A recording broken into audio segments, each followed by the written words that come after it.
Karamihan ng mga tao dito sa Pilipinas, scooter motorcycle na ang pang-araw-araw na pangunahing ginagamit bilang pang-service sa trabaho, sa opisina, panghatid sundo, pamalengke.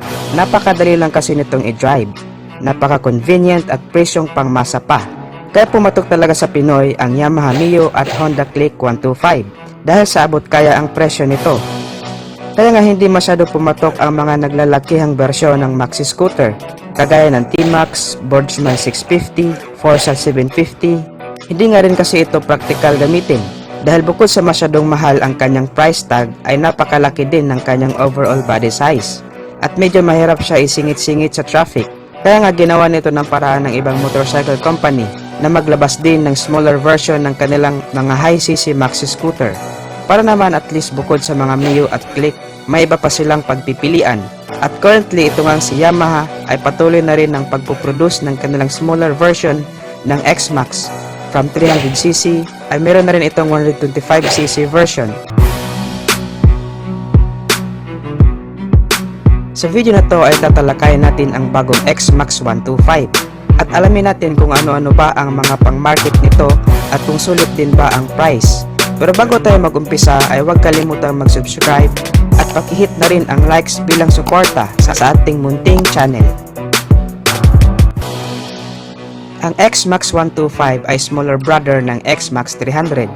Kung mapapansin natin ay magkapareho talaga sila ng design sa looks. Sa engine lang sila nagkakaiba.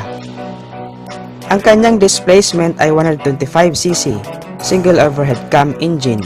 Ang kanyang maximum power ay 14 horsepower at 8,780 RPM.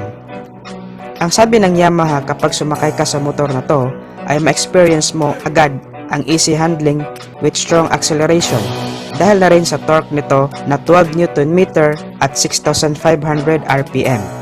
Ganito kalakas umarangkada ang single overhead cam na type ng makina. Kaya for sure, masasapawan na talaga hindi lang ang Honda Click 125 pati na rin ang sarili nitong produkto na Yamaha Mio Series dito sa makabagong X-Max na to.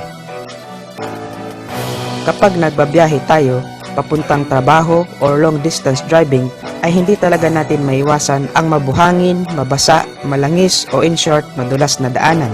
Kaya naglagay na si Yamaha ng traction control system sa motor na to para nang sa ganon ay mapanatili pa rin ang rear wheel ang kanyang grip sa mga madudulas na kalsada for safety features na rin.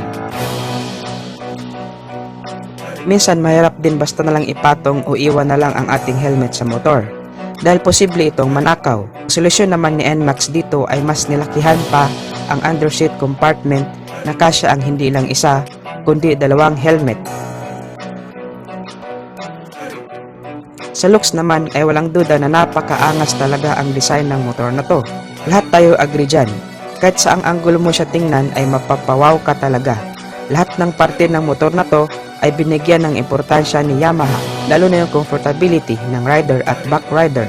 Meron itong sporty dual seat upang maging mas komportable ang riding position ng hindi lang ang rider kundi pati na rin ang pillion rider nito. Ang quality at advanced technology ng motor na to ay pang premium talaga. Kaya kahit saan mo dalhin ay proud ka talaga at mafe-feel mo talaga ang pagiging hari ng kalsada.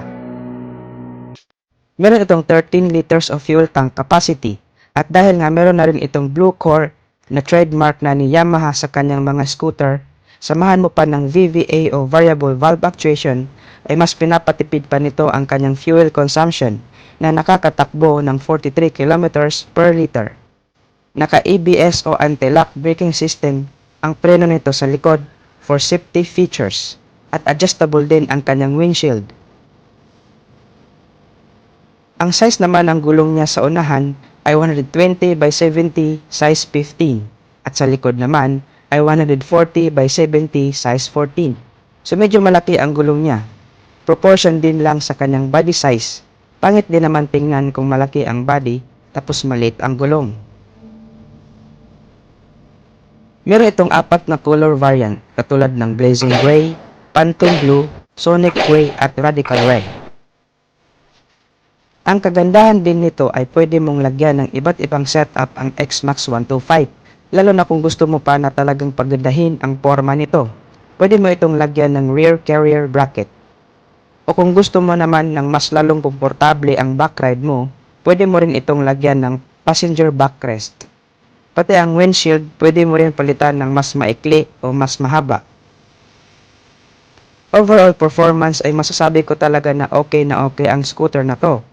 Pati sa kanyang looks, technology at power ay wala akong masasabi. So sa price na lang talaga natin malalaman kung sulit pa talaga ang price ng motor na to. Actually, para sa isang 125cc category scooter, ay masyadong overpowered na ang motor na to. Pero syempre, alam naman natin na mataas ang kredibilidad ng Yamaha. Kaya hindi pwede na ang isang motor na may magandang components ay bibigyan mo lang ng mababang price tag. Kung ididikit mo naman ang presyo nito sa Mio, ay baka maapektuhan ang sales ng Mio. Ang price ng X-Max 300 ay nagkakahalaga ng 249,000 pesos at ang NMAX 155 naman ay nagkakahalaga ng 120,000 pesos.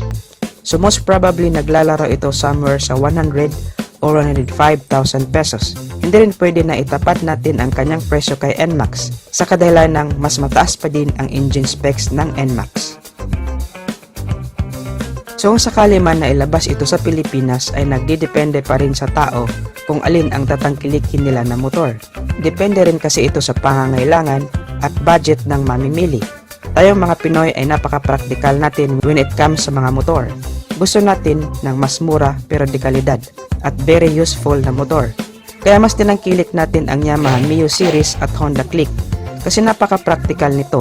Pamalengke, pang negosyo, pang service, panghatid sundo, madali din itong dalhin. Kasi bukod sa sakto lang ang laki nito ay napakagaan ding dalhin at higit sa lahat presyong pangmasa din. So sana lang talaga mag below 100,000 din itong si X-Max 125 para makakompete naman siya sa 125cc category ng scooters dito sa Pilipinas. So ano sa tingin nyo guys?